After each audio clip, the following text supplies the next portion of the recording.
વાલા વિદ્યાર્થી મિત્રો, આ વખતે તમારા માટે જોરદાર પેપર લઈને આવ્યા છીએ. વર્ષ 2025-26 માટે આદર્શ પ્રશ્નપત્ર સોલ્યુશન છે. ધોરણ 6 વિષય ગણિત છે. દ્વિતીય સત્રના કુલ ગુણ 80 છે. ડિજિટલ અને સ્માર્ટ ક્લાસરૂમ એજ્યુકેશન આપણા માટે મળી રહેવાનું છે. તો ખાસ કરીને આ વિડીયો જોવાનું ચૂકતા નહીં. પહેલો પ્રશ્ન છે કે સાચો વિકલ્પ અહીંયા શોધીને લખવાનો છે. 10 ગુણના વિકલ્પો છે. પહેલો પ્રશ્ન છે કે જેના અંશ કરતાં છેદ 6 વધારે હોય તેવા અપૂર્ણાંકને ખાલી જગ્યા કહે છે. તો 4 ઓપ્શન આપવામાં આવ્યા છે. તેમાં 14/20 જવાબ આવશે. બીજો છે 35/40નું અતિસંક્ષિપ્ત રૂપ શું થશે? તો 7/8 થશે. ત્રીજો પ્રશ્ન છે 5.8 કિમી બરાબર ખાલી જગ્યા મીટર થાય તો એમાં 5800 આવશે. 24.357માં 5ની સ્થાનિક કિંમત શું થશે? તો 5/100 થશે. નેક્સ્ટ પ્રશ્ન જોઈએ. પાંચમો કે એક ચોરસનું ક્ષેત્રફળ 36 ચોરસ સેમી છે તો આ ચોરસની લંબાઈ ખાલી જગ્યા સેમી છે તો એમાં 6 આવશે. છઠ્ઠો પ્રશ્ન છે કે એક લંબચોરસની પરિમિતિ 34 છે. જો તેની પહોળાઈ 7 સેમી હોય તો તેની લંબાઈ કેટલી હોય? તો 10 થશે. જો એક નોટબુકની કિંમત 35 હોય તો n નોટબુક ખરીદવા માટેનો નિયમ શું બનશે? તો 35n બનશે. આઠમો પ્રશ્ન છે કે એકબીજાને અડકીને દિવાસળી બનાવવામાં 4 ચોરસમાં ખાલી જગ્યા દિવાસળી વપરાય તો 13 દિવાસળી આવશે. અને નવમો પ્રશ્ન છે 18 પેનની કિંમત 90 રૂપિયા હોય તો 5 પેનની કિંમત 25 થશે. ત્યારબાદનો પ્રશ્ન 10મો અને છેલ્લો છે વિકલ્પમાં કે 50 પૈસા અને 6 રૂપિયાનો ગુણોત્તર તો 1/12 થશે. નેક્સ્ટ પ્રશ્ન જોઈએ કે નીચેના વિધાનો ખરા છે કે ખોટા તે તમારે જણાવવાના છે. તો અહીંયા 6 વિધાનો આપેલા છે. 6 ગુણ છે. 5/7 અને 2/3 કરતાં મોટો અપૂર્ણાંક છે તો આ વિધાન ખોટું પડવાનું છે, એટલે ખોટું છે. 11/15 - 1/3 બરાબર 4/5 થાય તો આ જવાબ પણ ખોટો છે. ત્રીજો પ્રશ્ન છે કે 0.4 અને 0.400 એક જ સંખ્યા છે તો આ વિધાન સાચું છે. 8 કિગ્રામ 7 ગ્રામ એટલે કે 8.7 કિલોગ્રામ થશે, આ વિધાન ખોટું છે. એકબીજાને અડકીને દિવાસળીને બનાવેલા 4 ત્રિકોણના 12 દિવાસળી હોય તો આ વિધાન ખોટું છે. જો દિવાસળીની સંખ્યા માટે n લઈએ તો એલની મેચસ્ટિક પેટર્ન રચવા માટેના નિયમ 2n બને છે. તો વિદ્યાર્થી મિત્રો, આ હતા ખરા ખોટા. જો તમે આવા જ વિડીયો અને કલરફુલ વિડીયો અમારા માટે તમને ગમતા હોય અમે બનાવેલા તો ખાસ કરીને વિડીયોને લાઇક કરો, ચેનલને સબસ્ક્રાઈબ કરો. નેક્સ્ટ પ્રશ્ન જોઈશું. ત્યારબાદ પ્રત્યેક વિધાનના સાચું બને તેના વિશે ખાલી જગ્યા આપણે પૂરવાની છે. તો કે 17 મિનિટ 1 કલાકનો 17/60મો ભાગ કહેવાય. જેમનો છેદ 13 છે અને અંશ 6 હોય તો અપૂર્ણાંકને શુદ્ધ અપૂર્ણાંક કહેવાય. 12 કિલોગ્રામ અને 85 ગ્રામને દશાંશમાં 12.085 કિલોગ્રામ લખાય. અને 94 પૈસાને દશાંશમાં 0.94 લખાય. અને ભૌમિતિક આકૃતિની બધી જ બાજુઓના માપનો સરવાળો એટલે આકૃતિની પરિમિતિ કહેવાય. નેક્સ્ટ પ્રશ્ન જોઈએ. પ્રત્યેક વિધાન સાચું બને એ રીતે ખાલી જગ્યા પૂરો ભાગ, એટલે કે આની અંદર 10 ખાલી જગ્યા છે, આપણે બીજી 5 લઈ લીધી છે. છઠ્ઠી જોઈએ કે ચોરસની પરિમિતિ તો 4 ગુણ્યા બાજુની લંબાઈ છે. જો n બરાબર 6 હોય તો 3n એટલે 18 થશે, કારણ કે આ બંનેનો ગુણાકાર થાય. આઠમું ખાલી જગ્યા છે જો આકૃતિની સંખ્યા માટે n લઈએ અને દિવાસળી વડે S આકારની આકૃતિ રચવામાં આવે તો દિવાસળી માટેના 5n બનશે, નિયમ બનશે, બરાબર. અને 8 અને 20નો ગુણોત્તર 2/5 થાય છે. અને 4, 5 અને 12 અને 15 એ પ્રમાણમાં છે. નેક્સ્ટ પ્રશ્ન બ છે. તો પ્રશ્ન નંબર 2 બ, માગ્યા મુજબ કરો આકૃતિ અને અપૂર્ણાંક. કુલ 6 ગુણનો પ્રશ્ન રહેવાનો છે. પહેલો જોઈએ કે રેખાંકિત ભાગનો કયો અપૂર્ણાંક દર્શાવે છે? તો આ વિધાન જવાબ વિદ્યાર્થી મિત્રો ખોટું છે. અહીંયા આપણે જે છે તો કે 3 અને 3 6 અને 3 9 એટલે કે અહીંયા કુલ ટોટલ 9 આવશે. અને એમાં જે આચ્છાદિત ભાગ એ 4 છે એટલા માટે જવાબ 4 આવશે. 4/9 છે, આ જવાબ ખોટો છે. નેક્સ્ટ જોઈએ 1 2 3 4 અને 4માં એક આચ્છાદિત છે એટલે 1/4 તો 1/4 આ જવાબ સાચો છે.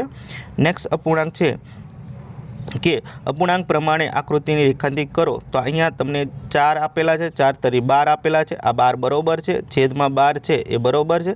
પણ એમાં જે આચ્છાદિત કરેલા ભાગ છે એ જોઈએ તો 7 નથી વિદ્યાર્થી મિત્રો, બરાબર.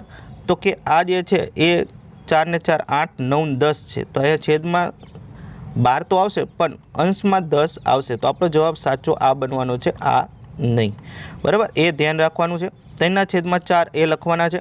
તો અહીંયા તમે જોઈ શકો છો, અહીંયા વિધાન કેવું છે, સાચું છે ખોટું? તો સાચું કરવાનું છે. તો 1 2 3, બરાબર, કેટલા છે ત્રિકોણ એ જોઈ લો પહેલાં. 1 2 3 4 5 6 7 8, બરાબર, અને 9 ત્રિકોણ છે. તો કે 9 ત્રિકોણ હોય તો 9 છેદમાં મૂકીશું, અને એનામાં પછી 2 ઓછા એટલે કે 7 ત્રિકોણ ઉપર આવશે, બરાબર, ભરેલા ખાના એટલે કે આચ્છાદિત ભાગ ઉપર આવશે. નેક્સ્ટ ક્વેશ્ચન જોઈએ, અશુદ્ધ અપૂર્ણાંક દર્શાવો. તો અશુદ્ધ કરવાનો છે તો તમને ખબર છે આ બેનો ગુણાકાર થાય ને વત્તા આનો સરવાળો થશે. તો 11 × 5 = 55 વત્તા 3 એટલે 58, 58/11. ત્યારબાદ, બરાબર, 9 છે કે 54 વત્તા 4 એટલે 58 આમાંય થશે, અને 58/9 થશે. નેક્સ્ટ પ્રશ્ન જોઈએ. પ્રશ્ન નંબર 3 છે, નીચેના દાખલા ગણો, સરવાળા અને બાદબાકી કરવાના છે, ગમે તે 4, કુલ ગુણ 12 છે. સરવાળા કરવાના છે તો અહીંયા પોઈન્ટની નીચે પોઈન્ટ મૂકી વિદ્યાર્થી મિત્રો જવાબ મેળવવાનો છે 20.7, બરાબર, 716 જવાબ આવશે. બાદબાકી કરવાની છે, પોઈન્ટની નીચે પોઈન્ટ મૂકીશું, બાદબાકી કરીશું, 17.430 આવશે.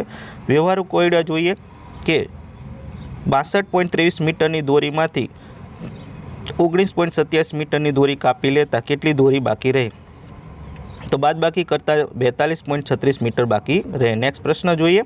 તો આવૃત્તિ કોષ્ટક તમારે તૈયાર કરવાનું છે. 30 છોકરીઓનું આવૃત્તિ ગ્રેડ કોષ્ટક તમને માહિતી પેપરમાં આપેલી જ હશે. ABCD E આ રીતના વર્ગીકરણ કરી નાખશું. આવૃત્તિ ચિહ્ન છે આવી રીતના દર્શાવવાના છે, બરાબર, અને 5 એક કાપો આડો મૂકી દેવાનો છે, 5 થાય એટલે, બરાબર, આવી રીતના એનું આવૃત્તિ વિતરણ કોષ્ટક તૈયાર થશે. નેક્સ્ટ પ્રશ્ન જોઈએ.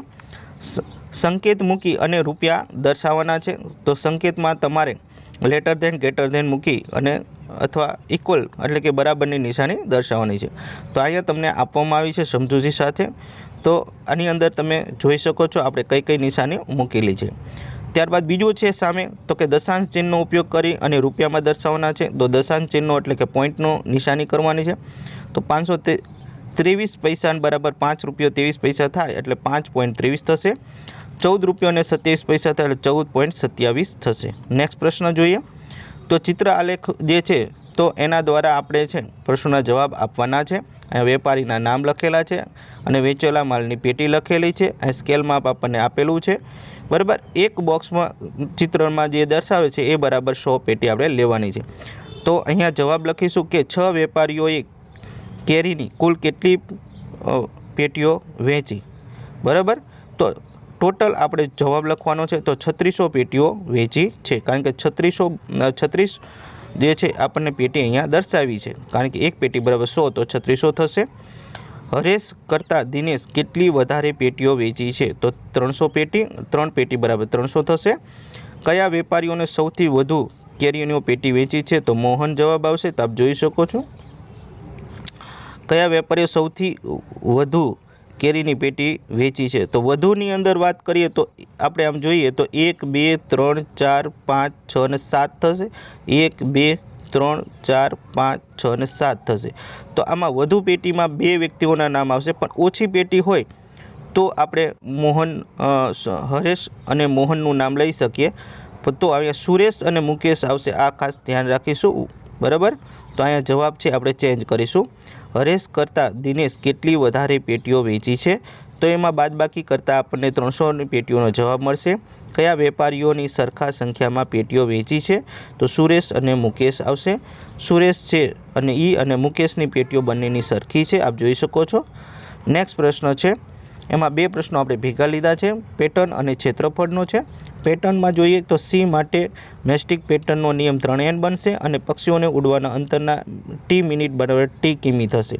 કોષ્ટક છે, અહીંયા કોષ્ટક આપેલું છે, એના આધારે સમઅપૂર્ણાંક અહીંયા આ જે કોષ્ટકને આપણે પૂરું કરેલું છે પેટર્ન પ્રમાણે. અને ચોથો પ્રશ્ન જે સમઅપૂર્ણાંક બોક્સ છે તો એ પણ આપણે અહીંયા કરેલો છે, આપ જોઈ શકો છો. ક્ષેત્રફળ છે, આ ક્ષેત્રફળ તો 21 ચોરસ સેમી થશે. નેક્સ્ટ પ્રશ્ન જોઈએ. વ્યવહારુ દાખલા છે કે બગીચામાં લોન ઉગાડવાનો ખર્ચ અહીંયા આપવામાં આવ્યો છે, એ મુજબ આપણે રૂપિયા 24,000 થશે. અને ટેબલની સપાટીનું ક્ષેત્રફળ છે તો અહીંયા ગણતરી આપવામાં આવી છે એવી મુજબ છે 7.4 7.5 ચોરસ મીટર થશે। ત્યારબાદ પ્રશ્ન 5, આકૃતિને લંબચોરસમાં વિભાજિત કરી અને ક્ષેત્રફળ ગોઠવવાનો છે। તો આવી રીતના તમે ક્ષેત્રફળ ગોઠવી 28 ચોરસ સેમી